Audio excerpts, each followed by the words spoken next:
नमस्कार, बहुत स्वागत है आपका। मैं हूं आपके साथ सुमित शर्मा और न्यूज रूम से मेरी सहयोगी ऋतु हमारे साथ जुड़ी हुई हैं। ऋतु के पास जाने से पहले हम सीधे रुख करेंगे नसरुल्लागंज का, जहां पर सीएम शिवराज सिंह चौहान संबोधित कर रहे हैं।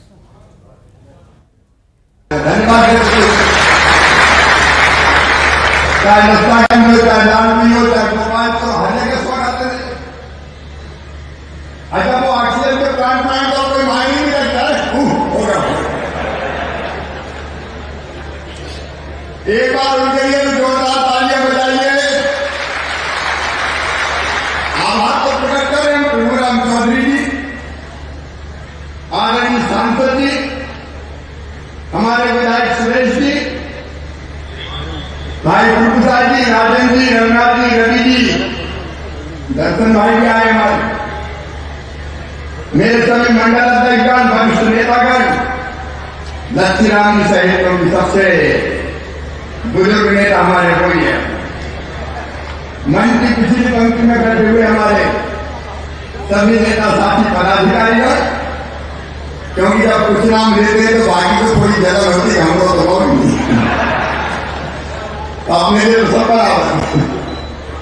तो सभी वरिष्ठ नेतागण, केवल ऊपर वाले नहीं, नीचे वाले नहीं, मेरे बहन और भाइयों, विकास का एक नया महायज्ञ फिर से प्रारंभ हुआ है। अब 1.5 साल पहले मुख्यमंत्री फिर से बना है, बीच में 1.25 साल का वनवास था। हम तो सोचे थे 5 साल का होगा, लेकिन पता नहीं आपने कौन सी प्रार्थना करी कि 1.25 साल में मामला लौट जाए। और लौटाने के में जो महत्वपूर्ण होना लग गया है वो तुलसीराम सिलावट और डॉक्टर तुलसीराम सिलावट। चलिए तो कांग्रेस में थे और दो ही मंत्री थे, ऐसे नहीं थे फोकट में वैसे ही।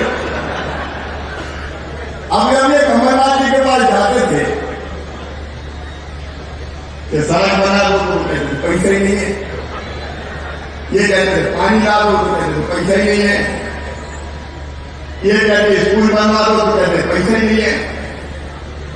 जब भी ये जाए इनसे चलो चलो चलो चलो, मेरे पास टाइम भी नहीं है। विकास के सारे काम में नस्ला के लिए बैठा है। फिर जब कलेजे के हाथ रखते देखो, 1.25 साल देखी कांग्रेस की सरकार, एक कंकर लगा था विकास के नाम पे, कहीं मैं पूछ रहा हूं पूरी जनता से लगा था क्या? अरे जोर से बताओ, लगा था क्या? एक कंकर नहीं, मेरे विकास के सारे काम ठप बंद। मैं भी एक दिन पहुंच गया, कहते ये तो पुराने स्वीकृत है, कभी पैसे नहीं है। जब इन सब आवाज का चलो चलो, एक दिन ने कहा कि चलो चलो हम तो मामा के पास गए। सिंधिया जी के नेतृत्व में पूरी टीम आ गई, कांग्रेस की सरकार ले गई, फिर से भारतीय जनता पार्टी की सरकार बनी। और आप सोचो, कोरोना होता और मैं नहीं होता तो क्या होता? जरा दिल से सोचिए। एक घर ऐसा नहीं था इससे, मैं काट के या ये टीम बैठी है राजेश श्रीवास्तव वगैरह, कहा है राजेश? ये पूरी टीम बैठा रहती है, हर एक की फोन करके खबर देना, भर्ती करवाना, पैसे का इंतजाम करना, इलाज की व्यवस्था करना। अच्छा, मुझे तो ये समझ में नहीं आता कि जो मेरे खिलाफ कांग्रेस का लड़ा था, जिसको कई लोगों ने वोट भी दिए, कभी आया क्या कुछ बता दो। अरे बता दो, कभी कोई खोज खबर नहीं, कभी कोई को पूछा। एक घर के परिवार की सहिष्णुता करने का काम करते हैं, हम इसलिए करते हैं कि मेरे लिए जनता नहीं, ये मेरा परिवार है, मेरे भाई, मेरे बहन, मेरे बुजुर्ग, मेरे बेटा, मेरी बेटियां। और आज ये बेटी ने तो बड़ा नाम किया, कावेरी, इधर बुलाओ कावेरी को जरा। ये कावेरी मंडी से है ना, ये कावेरी मंडी से है, और ये इतने मैडल जीत के आई है, देखो अपने बेटी बेटी नर्मदा मैया की बेटी प्रतियोगिता में इतने मेडल जीत के लाइए हिंदुस्तान में, ताली बजा के इसका स्वागत करो, अभिनंदन करो। कावेरी को 11 लाख रुपए का पुरस्कार दिया जाएगा, इसको सम्मानित किया जाएगा। मध्यप्रदेश के बच्चों का भी मान बढ़ाने की मैं कोशिश करता हूं, लेकिन मेरे बेटा बेटियों, कलेक्टर का अगला कार्यक्रम होगा तो बच्चों का कार्यक्रम होगा। 10वीं के 11वीं के कॉलेज के क्योंकि उनका भविष्य मुझे बनाना है, और इसलिए शिक्षा के क्षेत्र में और खेल के क्षेत्र में जो बेटा बेटी मेहनत से पढ़ेगा, खेलेगा और नाम रोशन करेगा, उसकी पूरी व्यवस्था खिलाड़ी की भी और पढ़ाई वाले के भी मामा करेगा, चाहे कुछ हो जाए, कोई कसर नहीं छोड़ूंगा पढ़ने रहने में। ये हमारे नौनिया जब मास्क की हटा तो छोड़ देते, मास्क की हटा तो छोड़ देते।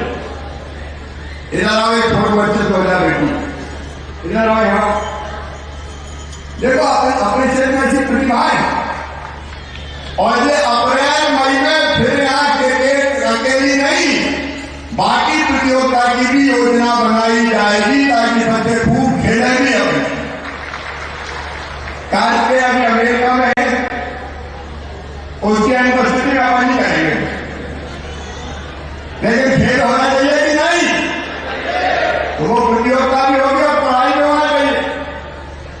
और याद करूं मैं मेडिकल में, इंजीनियरिंग में, अच्छे कॉलेज में इस क्षेत्र के बच्चों का जहां एडमिशन होगा, पूरी फीस की व्यवस्था मामा करेगा, चिंता न करें, पढ़ते रहे मेरे बच्चे, पढ़ते रहे।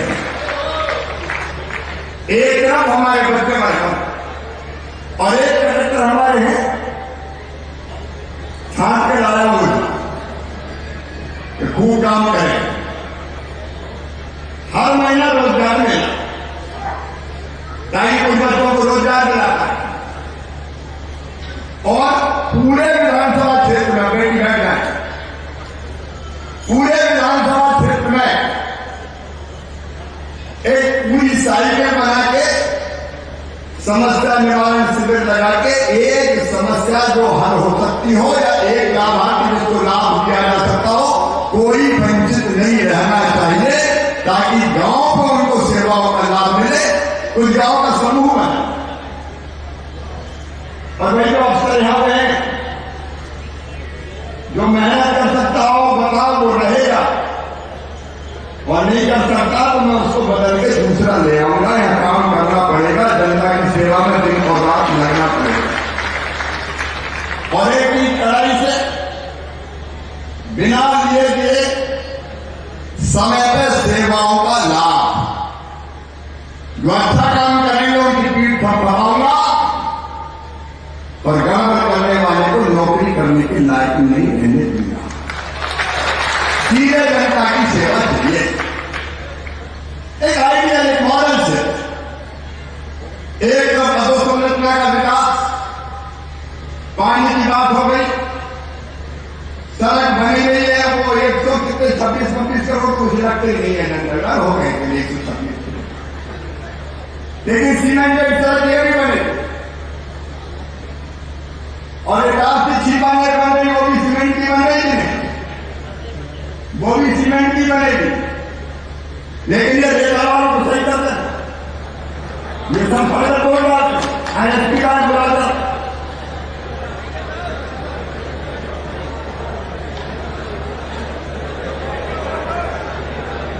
ये गड़बड़ अवैध रेता फेंका का धंधा कर सही कर दो सबको, बेईमानी करने वालों को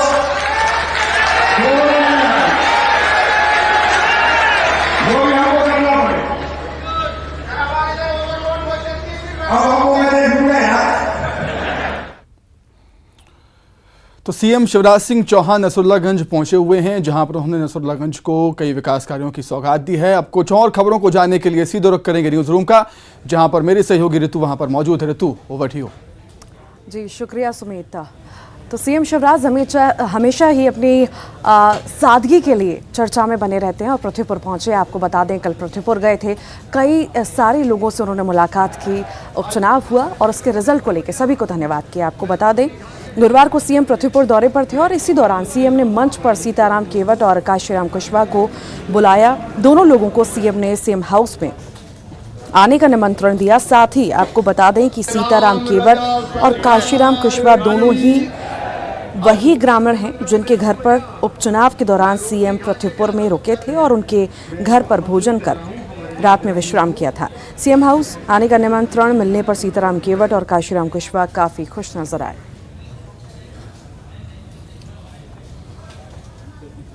मुख्यमंत्री जी आए थे, हम बड़े उत्साह के साथ, सब जनता, वहाँ बहुत जनता भी थी, हम लोग एकत्र होकर उनका जो आभार था वो भी किया। इसके बाद जो मुख्यमंत्री ने कहा है कि हम तुम्हारी पंचायत भी काट देंगे और जो स्कूल 10 तक बच्ची 5 किलोमीटर दूर तक जाती हैं उनको भी स्कूल दिलाएंगे। अच्छा, सीएम ने आपको आमंत्रित किया है, कहाँ आने के लिए बोला? भोपाल आने के लिए कहा है कि भोपाल आओ एक बार, वहाँ आपका सीएम वहाँ आपको आमंत्रित है। अच्छा लग रहा है। क्या बोला? उन्होंने बोला है कि आपका कर्ज है खाने का, वो हम अपने यहाँ बुलाकर उतारेंगे। कहाँ बुलाया उन्होंने? CM house Bhopal. तो कब जा रहे हैं आप? अब जब और आइए एक बार फिर रुक करेंगे ब्रेकिंग स्टूडियो का। Sumit, over to you. बिल्कुल ऋतु, तो बात करेंगे पीएम मोदी के दौरे की। पीएम मोदी के भोपाल दौरे को लेकर तैयारियां यहां पर तेज कर दी गई हैं। सीएम शिवराज सिंह चौहान ने बड़ी बैठक ली है मंत्रियों के साथ, अधिकारी भी इस बैठक में शामिल हुए थे। पीएम के दौरे को लेकर रणनीति बनाई गई है, जंबूरी मैदान की तैयारियों की समीक्षा भी की गई है। तो पीएम मोदी राजधानी भोपाल पहुंचने वाले हैं, जिसको लेकर तैयारियां यहां पर काफी तेज कर दी गई हैं। चप्पे चप्पे पर पुलिस का पहरा रहेगा और सीएम शिवराज सिंह चौहान ने भी समीक्षा बैठक ली थी, जिसमें मंत्री तो शामिल हुए ही, अधिकारी भी इस बैठक में शामिल हुए थे। जंबूरी मैदान में एक मेगा शो पीएम मोदी का होना है और इसी मेगा शो को लेकर, इसी कार्यक्रम को लेकर रणनीति भी बनाई गई है। जंबूरी मैदान की तैयारियों की समीक्षा की है सीएम शिवराज सिंह चौहान ने।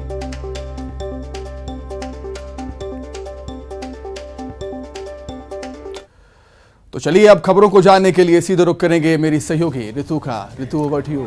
जी शुक्रिया। 15 नवंबर को प्रधानमंत्री नरेंद्र मोदी का भोपाल का दौरा है और इसी को लेकर तैयारियां जोरों पर हैं। आपको बता दें कि गृह मंत्री नरोत्तम मिश्रा सभा स्थल पर पहुंचे और व्यवस्थाओं का उन्होंने जायजा लिया और इसी दौरान उनके साथ डीजीपी विवेक कजौरी और इंटेलिजेंस के अधिकारी भी मौजूद थे। पीएम के दौरे को लेकर एसपीजी भी भोपाल पहुंच चुकी है। तो वहीं कार्यक्रम के समय को लेकर उठे आरोपों का जवाब देते हुए नरोत्तम मिश्रा ने कहा कि बीजेपी चुनाव को देखकर कभी कोई काम नहीं करती। अगर वो करती होती तो पेट्रोल और डीजल के दाम उपचुनाव के पहले घटाए होते।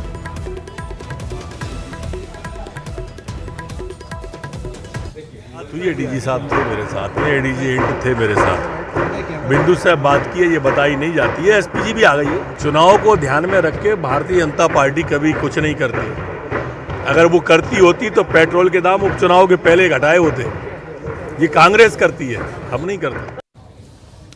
और 15 नवंबर को होने जा रहे कार्यक्रम में, गौरव दिवस के कार्यक्रम में, पीएम के कार्यक्रम के सिलसिले में जो है राजस्व और प्रभारी मंत्री गोविंद सिंह राजपूत दमोह पहुंचे हैं और इसी दौरान मंत्री ने आदिवासियों को कार्यक्रम में आने के लिए आमंत्रित किया और इसी के साथ ही करीब 2 से 2.5 लाख आदिवासियों के शामिल होने की उम्मीद भी जताई जा रही है। और हम सब लोग बहुत ही खुशकिस्मत हैं और प्रसन्न हैं कि भगवान बिरसा मुंडा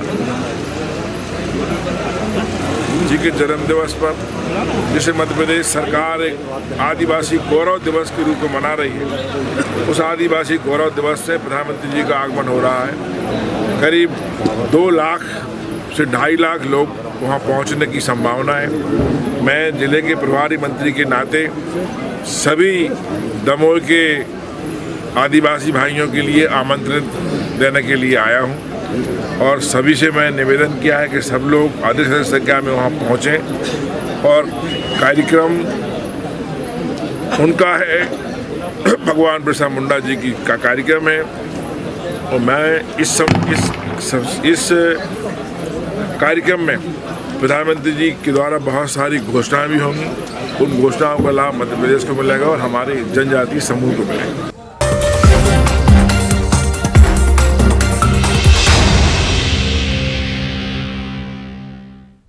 ब्रेक के बाद एक बार फिर बहुत स्वागत है आपका। बात करेंगे इंदौर की, जहां पर नवविवाहिता की मौत पर जमकर हंगामा किया है परिजनों ने।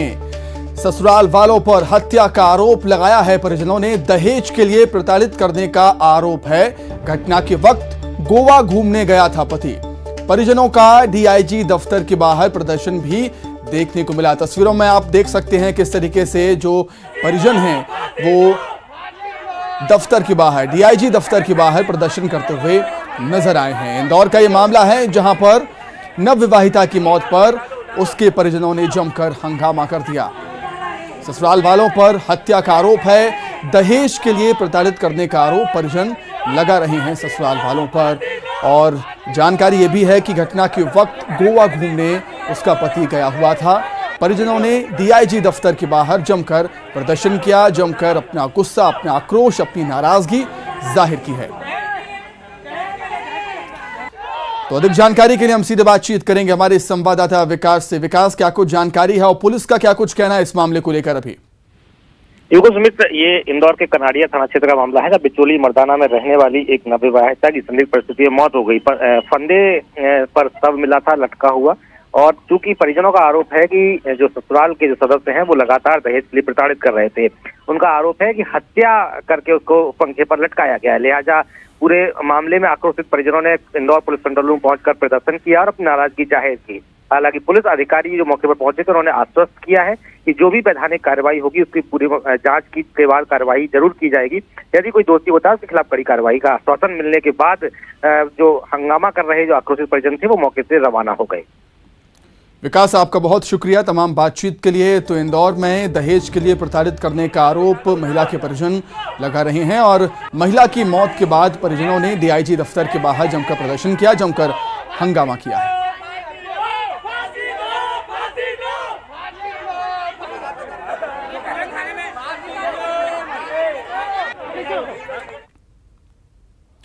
तो चलिए अब बात करेंगे संबित पात्रा की। संबित पात्रा ने कांग्रेस पर हमला किया है और बीजेपी ने, या कहें संबित पात्रा ने कांग्रेस पर बड़ा आरोप लगाया। बीजेपी का कहना है, संबित पात्रा का यह कहना है कि 24 घंटे में 3 बार हिंदू धर्म पर कांग्रेस ने प्रहार किया है।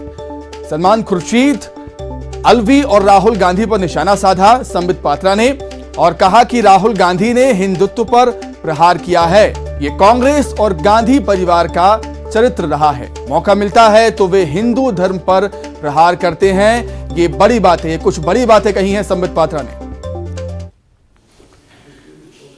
बड़ा ही दुखद विषय है कि 24 घंटे के अंदर हिंदू धर्म के ऊपर 3 बार प्रहार होता है कांग्रेस पार्टी के द्वारा।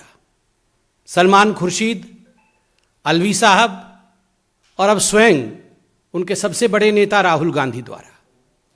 कल भारतीय जनता पार्टी ने सलमान खुर्शीद जी के किताब के ऊपर जब प्रेस कॉन्फ्रेंस किया था तो उस प्रेस कॉन्फ्रेंस में कहा था कि सोनिया जी और राहुल जी इस पर जवाब दें, सफाई दें।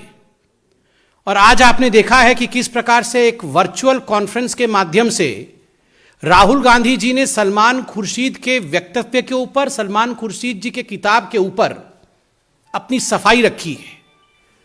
और उस सफाई में उन्होंने हिंदू धर्म के ऊपर और हिंदुत्व के ऊपर जिस प्रकार का प्रहार किया है, इसमें कोई नया विषय नहीं है। यह कांग्रेस का और गांधी परिवार का चरित्र रहा है कि जब भी उनको मौका मिलता है तो हिंदू धर्म के ऊपर प्रहार जरूर करते हैं, अवश्य करते हैं। भगवान श्री राम के ऊपर अविश्वास जरूर व्यक्त करते हैं। तो इसी के साथ ही फिलहाल इस बुलेटिन में इतना ही और न्यूज रूम से जुड़ी मेरी सहयोगी ऋतु का भी बहुत बहुत धन्यवाद। नमस्कार।